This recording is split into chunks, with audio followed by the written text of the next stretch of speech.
కరువును వెనకమని తీసుకొచ్చినట్టు. కరువు ఆయన కవల పిల్లలే. ఏది ఏమైతేనేమి మొత్తం పైన పంట నష్టం జరుగుతుంది రాష్ట్ర వ్యాప్తంగా ఉన్న పరిస్థితి.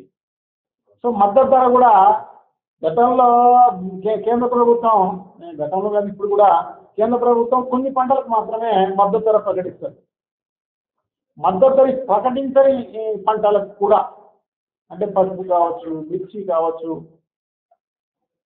అరటి కావచ్చు, టమోటా కావచ్చు, ఇవన్నీ కూడా ఇవన్నీ దానిలకు ఇవే కాకుండా ఇంకా 24 ఉద్యానవన పంటలకు సంబంధించి, హార్టికల్చర్కి సంబంధించి, సో దానికి కూడా మద్దతు ధర ప్రకటించి, సో ఇమీడియట్గా మార్కెట్ ఇంటర్వెన్షన్ కోసం, ఎందుకంటే మొత్తం కొనకపోయినా కూడా కనీసం దాంట్లో 50% కొనగలిగితే ప్రభుత్వము మిగతా 50% అనేది మార్కెట్లో ఎట్లా కొంత అమ్ముకునే కార్యక్రమం జరుగుతుంది. మద్దతు ధర లేనప్పుడు, మద్దతు ధర కంటే తక్కువగా మార్కెట్లో ఉన్నప్పుడు.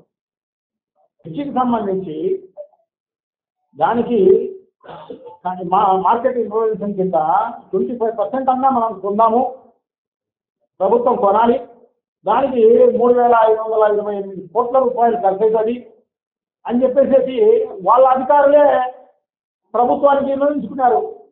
అది కూడా పట్టించుకున్న పరిస్థితి లేదు.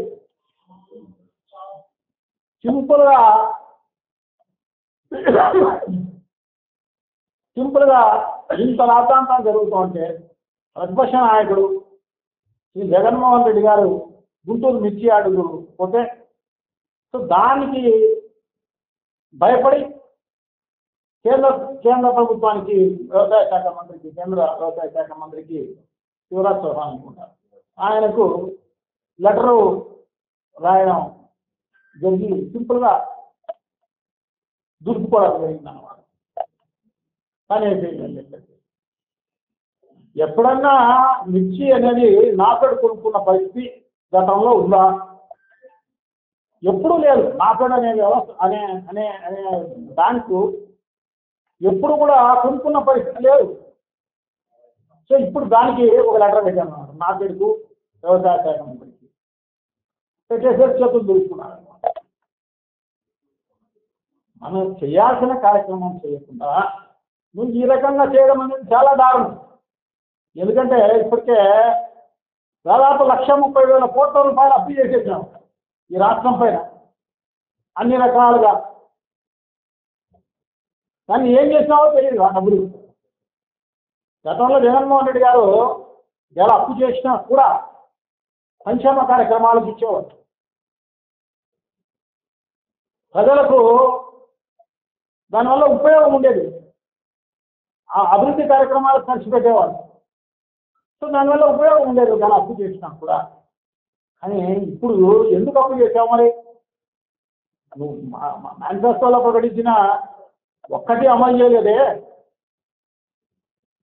అమలు చేయకపోగా నువ్వు ₹1 ఖర్చు పెట్టకోకుండా కనీసం ఇవన్నీ కూడా ఖర్చు పెట్టిండొచ్చు. సో ఈ రకంగా నిజంగా కూడా ఇంత దారుణమైన ప్రభుత్వానికి ఎక్కువ చూస్తున్నారు. సో ప్రతిపక్ష నాయకుడుగా జగన్మోహన్ రెడ్డి గారు అయితే దానికి పెద్ద ఎత్తున మంత్రులు మిగతా డ్యూటీ చేయవచ్చు, అదే మంత్రుల డ్యూటీ చేయడంలా. ఒక ప్రజా సమస్యను, ఒక రైతుల సమస్యను ప్రభుత్వం దృష్టికి తీసుకపోతే బాధ్యత అది ప్రతిపక్షానికి సంబంధించి. సో ఆ బాధ్యతను నెరవేరిస్తే నానాక మాటలు మాట్లాడే కార్యక్రమం మంత్రులు అయితేనేమి ఈ ప్రభుత్వం చేయాల్సిన డ్యూటీ చేయకుండా పోయిన కూడా తిట్టే కార్యక్రమం చేసేస్తున్న పరిస్థితి. ఏమన్నా లోపల కూర్చొని విమర్శించేది కాదు ఈ మంత్రులు వీళ్ళందరూ కూడా, విమర్శించే వాళ్ళందరూ కూడా బయటికి రావాలి. బయటకు వచ్చి అదే మార్కెట్ యార్డో లేకుంటే వేరే మార్కెట్ యార్డో లేకుంటే ఏ పల్లెలకు పోయినా కూడా పోలీసు పహారా లేకుండా, పోలీసు బందోబస్తు లేకుండా వస్తే ఖచ్చితంగా చెప్తారు. కరువును వెనకమని తీసుకొచ్చినట్టు. కరువు ఆయన కవల పిల్లలే. ఏది ఏమైతేనేమి మొత్తం పైన పంట నష్టం జరుగుతుంది రాష్ట్ర వ్యాప్తంగా ఉన్న పరిస్థితి. సో మద్దతు ధర కూడా గతంలో కేంద్ర ప్రభుత్వం, గతంలో కానీ ఇప్పుడు కూడా కేంద్ర ప్రభుత్వం కొన్ని పంటలకు మాత్రమే మద్దతు ధర ప్రకటిస్తుంది. మద్దతు ధర ప్రకటించని పంటలకు కూడా, అంటే పసుపు కావచ్చు, మిర్చి కావచ్చు, అరటి కావచ్చు, టమోటా కావచ్చు, ఇవన్నీ కూడా ఇవన్నీ దానిలకు ఇవే కాకుండా ఇంకా 24 ఉద్యానవన పంటలకు సంబంధించి, హార్టికల్చర్కి సంబంధించి, సో దానికి కూడా మద్దతు ధర ప్రకటించి, సో ఇమీడియట్గా మార్కెట్ ఇంటర్వెన్షన్ కోసం, ఎందుకంటే మొత్తం కొనకపోయినా కూడా కనీసం దాంట్లో 50% కొనగలిగితే ప్రభుత్వము మిగతా 50% అనేది మార్కెట్లో ఎట్లా కొంత అమ్ముకునే కార్యక్రమం జరుగుతుంది. మద్దతు ధర లేనప్పుడు, మద్దతు ధర కంటే తక్కువగా మార్కెట్లో ఉన్నప్పుడు. కృషికి సంబంధించి దానికి మార్కెట్ ఇంటర్వెన్షన్ కింద 25% అన్నా మనం కొందాము, ప్రభుత్వం కొనాలి, దానికి 3,528 కోట్ల రూపాయలు ఖర్చు అవుతుంది అని చెప్పేసి వాళ్ళ అధికారులే ప్రభుత్వానికి నిర్ణయించుకున్నారు. అది కూడా పట్టించుకున్న పరిస్థితి లేదు. సింపుల్గా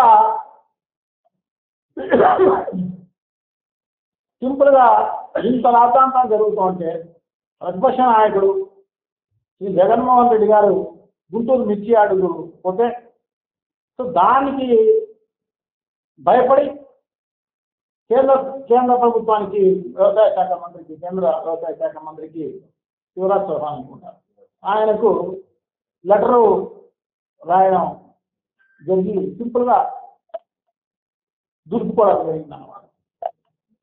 కానీ ఎప్పుడన్నా మిర్చి అనేది నాపేడు కొనుక్కున్న పరిస్థితి గతంలో ఉందా? ఎప్పుడూ లేదు. నాపేడు అనే వ్యవస్థ అనే బ్యాంకు ఎప్పుడు కూడా కొనుక్కున్న పరిస్థితి లేదు. సో ఇప్పుడు దానికి ఒక లెటర్ పెట్టాను అన్నమాట, నాపేడుకు, వ్యవసాయ శాఖ మంత్రికి పెట్టేసరికి చేతులు దొరుకుతున్నారు. మనం చేయాల్సిన కార్యక్రమం చేయకుండా నువ్వు ఈ రకంగా చేయడం అనేది చాలా దారుణం. ఎందుకంటే ఇప్పటికే దాదాపు 1,30,000 కోట్ల రూపాయలు అప్పు చేసేసాం ఈ రాష్ట్రం పైన అన్ని రకాలుగా. కానీ ఏం చేసినావో తెలియదు ఆ డబ్బులు. గతంలో జగన్మోహన్ రెడ్డి గారు ఎలా అప్పు చేసినా కూడా సంక్షేమ కార్యక్రమాలకు ఇచ్చేవారు, ప్రజలకు దానివల్ల ఉపయోగం ఉండేది, ఆ అభివృద్ధి కార్యక్రమాలకు ఖర్చు పెట్టేవారు. సో దానివల్ల ఉపయోగం ఉండేది దాని అప్పు చేసినా కూడా. కానీ ఇప్పుడు ఎందుకు అప్పు చేసావు? మరి నువ్వు మేనిఫెస్టోలో ప్రకటించిన ఒక్కటి అమలు చేయలేదే. అమలు చేయకపోగా నువ్వు ₹1 ఖర్చు పెట్టకపోకుండా కనీసం ఇవన్నీ కూడా ఖర్చు పెట్టిండొచ్చు. సో ఈ రకంగా నిజంగా కూడా ఇంత దారుణమైన ప్రభుత్వానికి ఎక్కువ చూస్తున్నారు. సో ప్రతిపక్ష నాయకుడుగా జగన్మోహన్ రెడ్డి గారు అయితే దానికి పెద్ద ఎత్తున మంత్రులు మిగతా డ్యూటీ చేయవచ్చు, అదే మంత్రుల డ్యూటీ చేయడంలా. ఒక ప్రజా సమస్యను, ఒక రైతుల సమస్యను ప్రభుత్వం దృష్టికి తీసుకపోతే బాధ్యత అది ప్రతిపక్షానికి సంబంధించి. సో ఆ బాధ్యతను నెరవేరిస్తే నానాగ ఆటలు మాట్లాడే కార్యక్రమం మంత్రులు అయితేనేమి ఈ ప్రభుత్వం చేయాల్సిన డ్యూటీ చేయకుండా పోయిన వాళ్ళను కూడా ఇచ్చే కార్యక్రమం చేస్తున్న పరిస్థితి. ఏమన్నా లోపల కూర్చొని విమర్శించేది కాదు ఈ మంత్రులు, వీళ్ళందరూ కూడా విమర్శించే వాళ్ళందరూ కూడా బయటికి రావాలి. బయటకు వచ్చి అదే మార్కెట్ యార్డో లేకుంటే వేరే మార్కెట్ యార్డో లేకుంటే ఏ పల్లెలకు పోయినా కూడా పోలీసు పహారా లేకుండా, పోలీస్ బందోబస్తు లేకుండా వస్తే ఖచ్చితంగా చెప్తారు.